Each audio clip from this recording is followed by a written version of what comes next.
headquarters. Here is This Week in Louisiana Politics.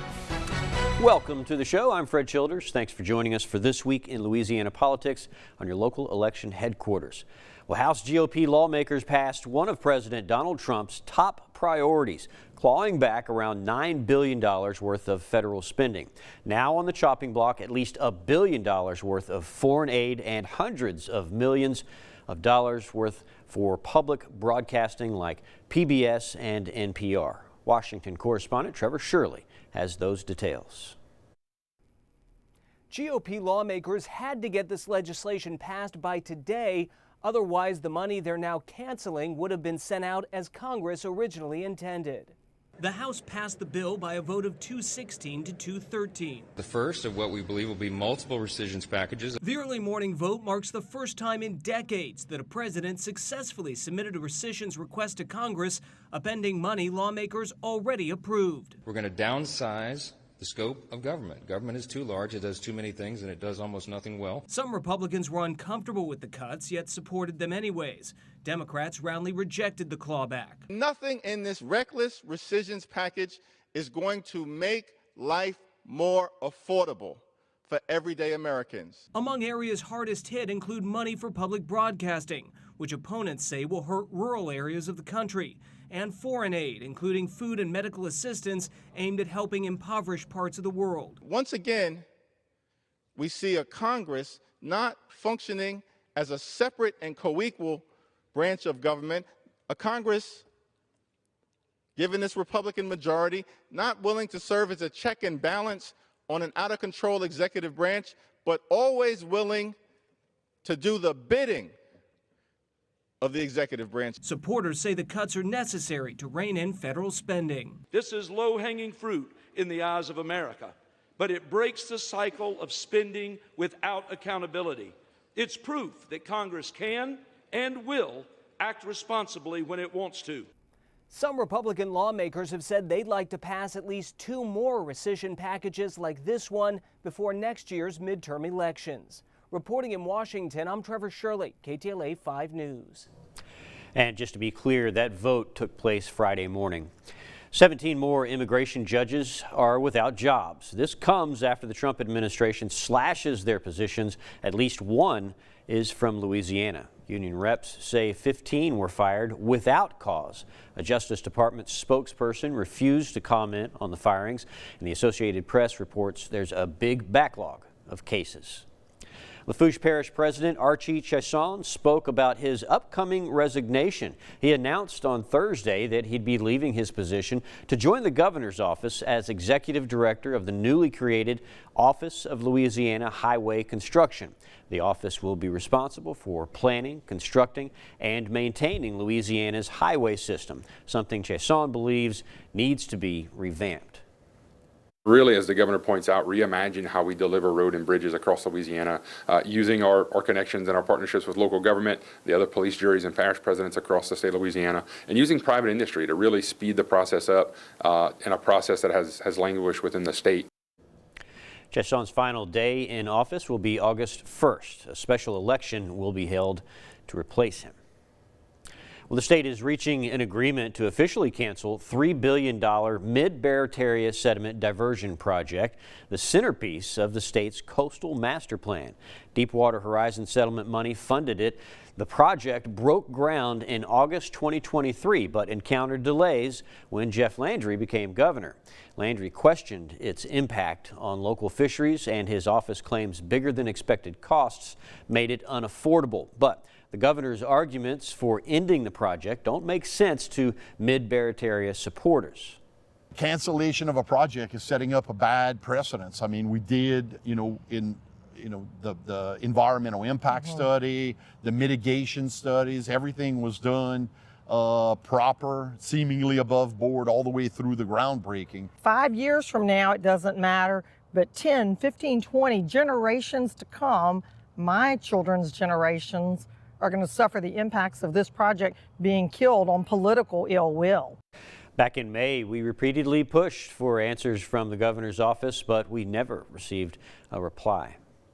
Near Alexandria, Louisiana National Guard facility is returning to its former name, Camp Beauregard. The name was changed in 2023 to the Louisiana National Guard Training Center, Pineville, to remove references to Confederate soldiers. This name change is in line with federal military installations that are also returning to original names. Starting August 1st, it will be illegal to hold your phone while driving in Louisiana. The goal is to reduce serious injuries and fatal crashes caused by distracted drivers. Representative Brian Glorioso spoke on this issue and explains why he believes this bill is necessary. What we've seen is other states that have passed this law have seen major decreases in fatalities and in serious accidents, and that has resulted in those states in lower insurance premiums on the auto insurance side, which is something we really want here in Louisiana as well. Now, police will begin issuing warnings, but on January 1st, the law will be fully enforceable, meaning violators could face a $100 fine or more if caught during a crash or in a school zone. A new leader has been named for the embattled Department of Children and Family Services. Now, for years, you might recall, lawmakers have worked to make improvements to policies, practices, and personnel. And on Friday, Governor Jeff Landry announced he's appointed Rebecca Harris as Secretary of DCFS. Now, Harris said, quote, "I am honored and excited to serve as Secretary during this great time of opportunity and transformation, focusing on strategic commitments to improve outcomes for those we serve. I'm proud to lead this team of dedicated and courageous professionals who show up every day for Louisiana's children and families." Senator Bill Cassidy's effort to tackle the deadly effects of fentanyl saw a major victory this week with President Donald Trump signing into law his HALT Sentinel Act. Now, the law now permanently lists fentanyl-related drugs as Schedule 1. Now, that's a category reserved for strong and highly addictive drugs like heroin. Synthetic opioids account for 68% of all overdose deaths in the U.S. Cassidy said, quote, "President Trump and I are committed to stopping fentanyl overdoses and overdose-related deaths. My HALT Sentinel Act, which he signed today, gives law enforcement one more tool to attack this problem." And he has much more to say about the HALT Sentinel Act and the bill signing event with President Trump. I'll talk with Senator Cassidy one-on-one next. Stay with us.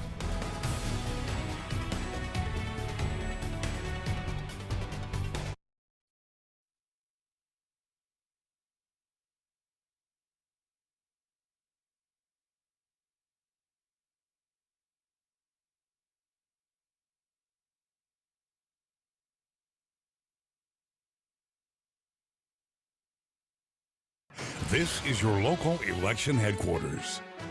Pen, right? That's for sure. That's great. Thank you very much. Thank you.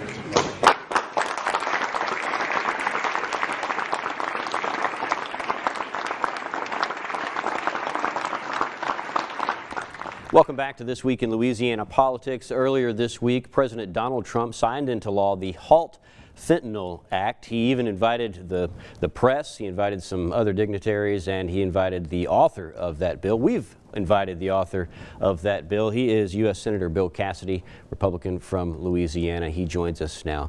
Senator Cassidy, thank you so much for coming on the show. Hey, Fred, thank you for having me. So tell me what this bill is about. It's the HALT Sentinel Act. Does this go after the fentanyl drug traffickers? Let's give some context. Anybody watching this right now knows of somebody affected by fentanyl. I know of two families that have lost children from fentanyl overdose. Maybe 70,000 people die every year from overdoses. About 70% of those are from fentanyl. And it's been flooding across the southern border, chemicals coming from China. When Donald Trump took the presidency, he shut down the border. And that shut down some of the drugs coming across. He told the Mexican president he was going to put tariffs on them if she didn't help stop it, and she sicked the Mexican army on the cartels. He told the Chinese he was going to put tariffs on them if they didn't stop the chemicals from being shipped from China to Mexico. All of that in effort. And let's just tip the hat to President Trump for going after this. Our bill gives one more tool. What the cartels are doing, they're taking something and they're making something that looks like fentanyl. It's technically not fentanyl. It looks like fentanyl changed just enough, but it still addicts like fentanyl, it still kills like fentanyl. Our bill says, hey, wait a second. If it addicts like fentanyl, if it kills like fentanyl, you're going to jail just like it's fentanyl. We're going to halt fentanyl. And the president was celebrating yesterday this extra tool. He said it might be one of the most important bills he signs into law this year. So these are, this is targeting fentanyl-related drugs, correct? Correct. Okay. And for all practical purposes, it's fentanyl. Yeah. A lot of bills get signed into law. Not a lot of bills get signed into law with such fanfare. So why do you think your legislation got this public bill signing? If you looked at those folks behind the president, parents holding up the children, or the pictures of their beautiful children who had died of fentanyl overdoses, one, a 15-year-old with a sports injury, got put on OxyContin, got hooked on drugs after that, eventually died from a fentanyl overdose, and showed up the picture of this young teenager in his football uniform. Oh, you couldn't imagine a more beautiful young man. The beautiful young lady, similar story. It was so compelling. And as I said at the outset, each of us knows somebody affected by fentanyl. Today, I got a text from a friend of mine. He said, you know, I lost my son and daughter-in-law from fentanyl overdoses. And now their child, who was a newborn when they died, is being raised by another member of the family. I got other stories just as compelling. This touches families. And the goal, I think, of President Trump is to be pro-family, pro-worker, and if I'm talking healthcare, pro-patient. And this bill is pro those three. So now that this is these drugs are considered Schedule 1, are there harsher penalties? There'll be at least a mandatory minimum of 10 years for someone caught with these drugs. Again, if it addicts like fentanyl, if it kills like fentanyl, you're going to jail like it's fentanyl. So some of your critics, I think, had a problem with the harsher penalties.